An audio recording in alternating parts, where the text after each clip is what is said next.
मनु महाराज के पुत्रों में उत्तानपाद जाये उत्तानपादस्य सुनीति सुरुचि स्तयोः। उत्तानपाद की दो पत्नियां सुनीति और सुरुचि। अर्थ भी समझ लें। सुनीति आप सब में से बहुतों को पता होगा, सुंदर नीति, सुरुचि सुंदर रुचि, यहीं से लेकर के चले। सुरुचि छोटी स्त्री थी, उत्तानपाद की छोटी स्त्री अति प्रिय। भाई बड़ी से प्रेम होता तो छोटी आती ही क्यों? सीधी सी बात है, तर्क है, समझ में आएगा आप लोग को। हमारे पूज्य गुरुदेव कहते हैं इस विषय को कि इसीलिए छोटी हमेशा प्रिय होती है, क्योंकि अगर बड़े से प्रेम रहे तो छोटी ना आए। सुनीति धर्म के आचरण में रहती थी, हमेशा सुंदर बुद्धि के साथ, बुद्धिमत्ता के साथ रहती थी। सुनीति हमेशा यही कहती है कि धर्म के आचरण में ही रहा जाए। सुरुचि पूरी तरह से नीति के विरुद्ध आचरण करने वाली, परम मनमानी, पूरी तरह अपने मन के अनुरूप आचरण करती थी। जो अच्छा लगे, जो रुचिकर हो, वही करती थी। सुनीति के पुत्र ध्रुव हुए जो सत्य के स्वरूप में जाने जाएंगे, और सुरुचि के उत्तम, भाई रुचि उत्तमता ही देखती है, जो अच्छा लगे। तो सुरुचि के पुत्र उत्तम, दोनों साथ रह भी नहीं सकते, ये भी देखिए विडंबना है। जो अच्छा लगे मन को हमारे, वो नीति सम्मत हो, ये आवश्यक थोड़ी ना है। अच्छा तो कुछ भी लग सकता है। बीमार हैं आप, अच्छा लग रहा, मन कर रहा आइसक्रीम खा ले, तो अब खांसी आएगी, बुखार होगा। रुचिकर है, उत्तम है, तो उत्तम जो है वो आवश्यक नहीं है कि दोनों साथ रहें। हम सत्य को अगर पकड़ेंगे तो वहां थोड़ा दुख होगा, लेकिन जीवन में आगे चल करके जो हमें सुख मिलना है वह ध्रुव बन करके ही प्राप्त हो सकता है, सुनीति के स्वरूप में ही प्राप्त हो सकता है, सुरुचि के रूप में नहीं प्राप्त होगा। ये याद रखना पड़ेगा अगर हमें जीवन में सकारात्मकता चाहिए, शुभता चाहिए।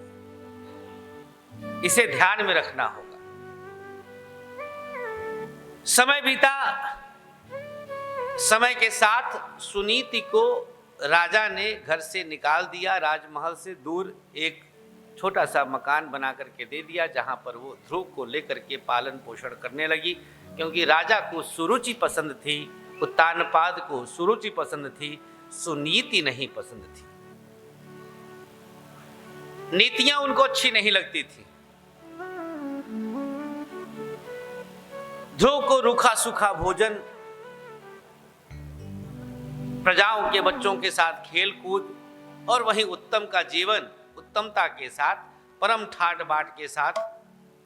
लेकिन सुनीति ने ध्रुव को परम संस्कारवान बनाया था। ध्रुव जी परम संस्कारवान माता सुनीति के संस्कारों से बिल्कुल पले बढ़े, और वहीं उत्तम उद्दंड और राजसी ठाट में रहने वाला बच्चा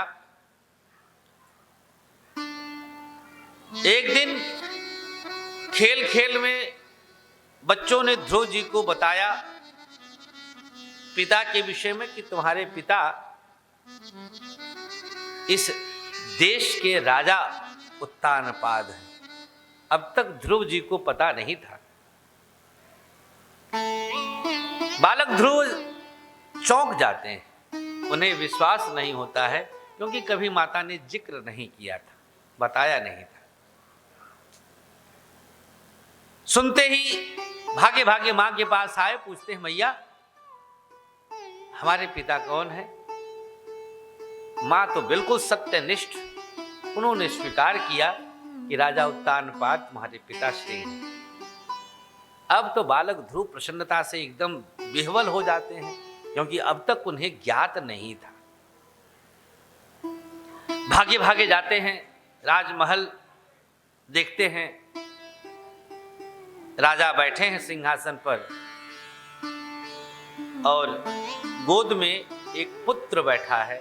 वह उत्तम पुत्र था, जो राजा के लिए अति प्रिय था, सुरुचि का पुत्र था।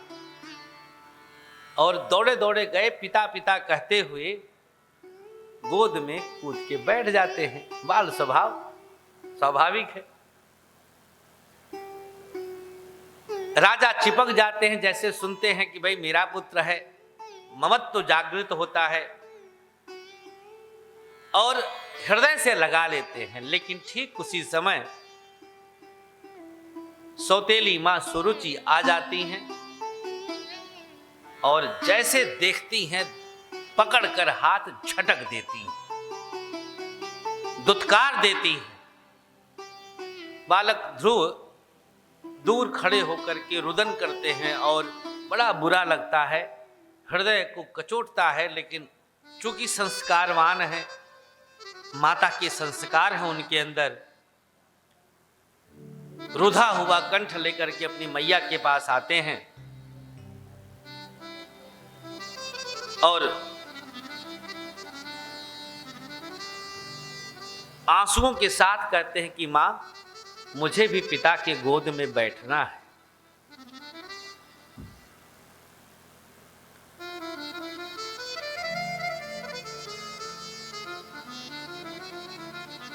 ऐसी स्थिति में माता के समक्ष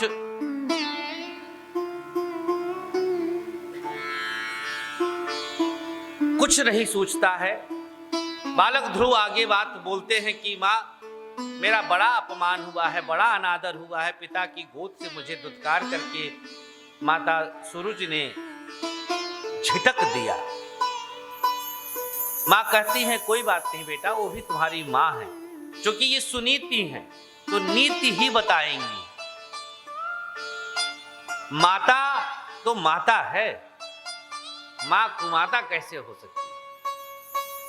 हमको मानना नहीं है, किया भले है, लेकिन हम ना माने उसको, हम उसमें सकारात्मकता तलाश लें, उसमें जितनी शुभता हम खोज सकते हैं खोजें।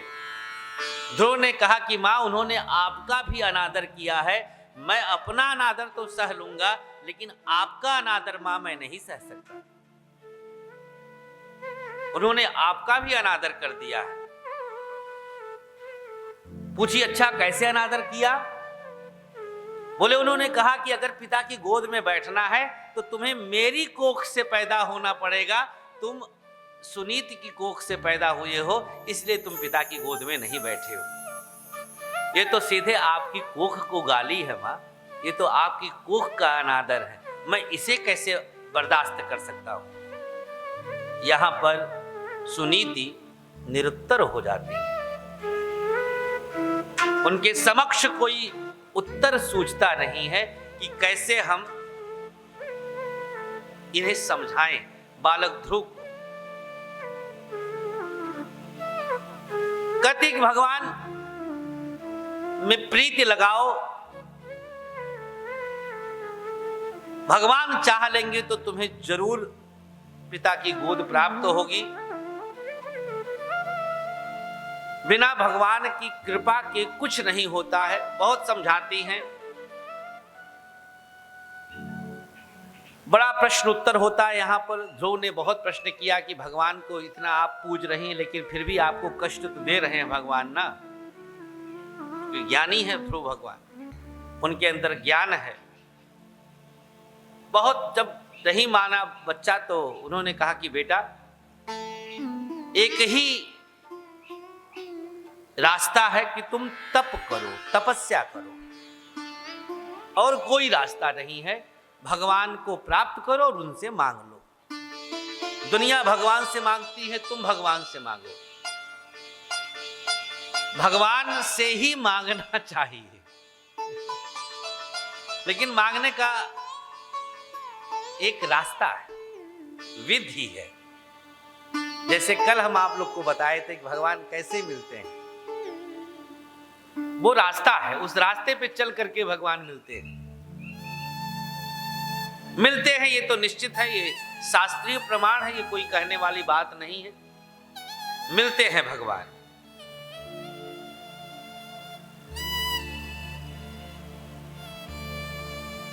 मां से पूछे कि कहां मिलेंगे भगवान, तब कहां करे, किस जगह करे।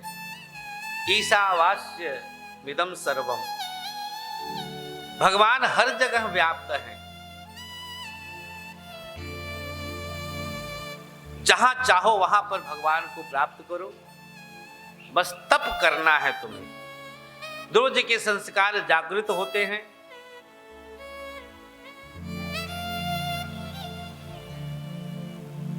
तुलसी जी के भी संस्कार जागृत हुए थे जब पत्नी ने दुत्कारा था। कालिदास के संस्कार जागृत हुए थे जब विद्योत्तमा ने दुत्कारा था। ध्रुव के संस्कार जागृत हुए जब माता ने दुत्कारा है। संस्कार जागृत होते हैं। बड़ा भारी शब्द है संस्कार। कु और सु लगा देते हैं बस, लेकिन खेल सारा संस्कार का ही है।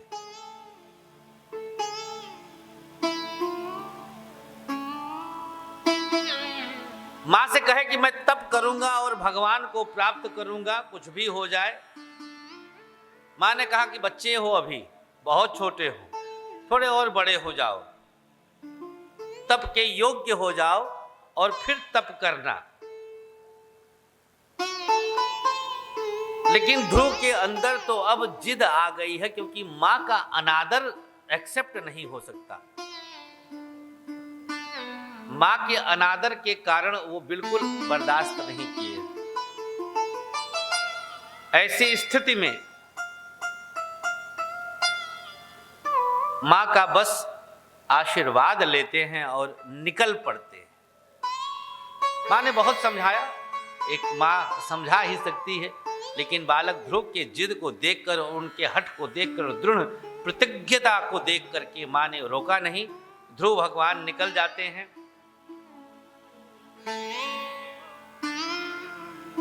रास्ते में वन के मध्य, पहले भी प्रसंग में हमने वेदव्यास के प्रसंग में बताया था कि जब भी भगवान के भक्तों पर कष्ट और असमंजस की स्थिति आती है तो रास्ता दिखाने के लिए नारद भगवान आ जाते हैं। यहाँ पर भी आज नारद भगवान का आगमन होता है। नारायण नारायण करते हुए भगवान नारद आते हैं। नारद भगवान परीक्षा लेने के लिए आए थे कि आखिर इस भक्त में दृढ़ता कितनी है। तरह तरह के प्रलोभन देते हैं नारद यहाँ पर ध्रुव को कि उत्तानपाद मेरे मित्र हैं, तुम्हें पिता की गोद चाहिए, चलो मैं दिलाता हूँ। बोले न, अब तो भगवान चाहिए, अब हमें पिता की गोद वोद नहीं चाहिए, अब भगवान चाहिए। बहुत समझाते हैं, तरह तरह के प्रलोभन देते हैं, डराते भी हैं कि जंगल में बहुत खूंखार जीव जंतु मिल जाएंगे, भूखे प्यासे रहोगे, भगवान नहीं आते हैं। कई बार पूरा जन्म बीत जाता। तरह तरह के साम नाम दंड भेद सब कर दिए, लेकिन ध्रुव हैं तो ध्रुव हैं, अडिग अटल, न हिल सके न टल सके। और सबसे बड़ी बात जिसे मैं यहाँ आप माताओं बहनों को जरूर कहूंगा, सुनीति के पुत्र हैं। यहां मां की बात, अभी बालक है, माता का अंश, माता का प्रभाव, मां का अंश जागृत हुआ है। मां जो चाहे बनाए बच्चे को। बाप माने शून्य, सुनिए, बाप माने शून्य, मां माने सर्वस्व। जैसे ही बच्चे के अंदर ज्ञान आता है, कपिल भगवान देवहूति संवाद में मैंने बताया था, 7वें महीने में बच्चे के अंदर गर्भ में बुद्धि का विकास होता है। तो माता के चिंतन से बच्चे का चिंतन निर्धारित हो जाता है। कितनी बड़ी जिम्मेदारी, बाप रे बाप। ऐसे थोड़ी ना धरती से बड़ी मां कही गई है, ऐसे थोड़ी ना कहा गया यत्र नार्यस्तु पूजन्ते रमन्ते तत्र देवता। आप लोग सोचिए, आप लोगों को सोचना है, आप लोगों को अपने संस्कारों को जागृत करना है।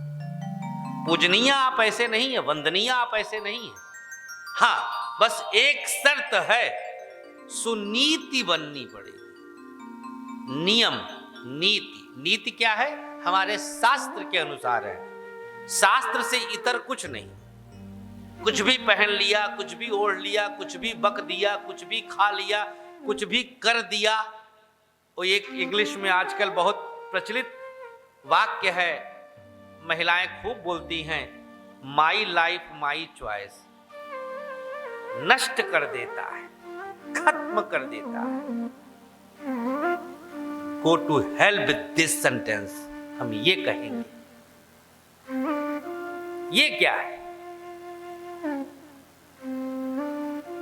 शास्त्र आज्ञा के अनुसार जब हम कृत्य करते हैं तब हम ध्रुव पैदा कर पाते हैं। नीति से जब हम चलते हैं तब बच्चा ध्रुव पैदा होता है। जब रुचि से चलेंगे कुछ भी तो वही उत्तम है, देखने में अच्छा, लेकिन कुसंस्कार भरा पड़ा रहेगा। नारद मुनि की हर बात को ध्रुव बड़ी शालीनता पूर्वक टाल दे। कहे बाबा कुछ भगवान को पाने में गाइड कर सकते हो तो करो, नहीं तो जयराम जी की। बहुत बोल लिया, बहुत सुन लिया, हमारे बस का नहीं है। आप अगर भगवान के पाने में कुछ हमें रास्ता दिखा सकते हैं तो आपका स्वागत है। ऐसी स्थिति में भगवान जब नारद जी देखते हैं बालक ध्रुव की यह दृढ़ता, उनके अंदर की दृढ़ता देखते हैं, तब उन्हें आदेशित करते हैं कि बालक, हम तुम्हारी दृढ़ता से प्रसन्न हैं, तुम भगवान को जरूर पाओगे, हमारा आशीर्वाद है। आप यमुना तट पर चले जाओ, मथुरा, और वहां पर 3 काल का स्नान करके भगवान का भजन करो। और मंत्र दिया, ओम नमो भगवते वासुदेवाय। मननात् मायते मंत्र है, मनन जो किया जाए, चिंतन किया जाए, बस भगवान तो मिल ही जाते हैं। गुरु पहलवान, गुरु मेहरबान तो चीला पहलवान। गुरु मेहरबान हो गए। यहाँ नारद सब रास्ता दिखा दिए, सारे रास्ते पर कैसे कैसे चल करके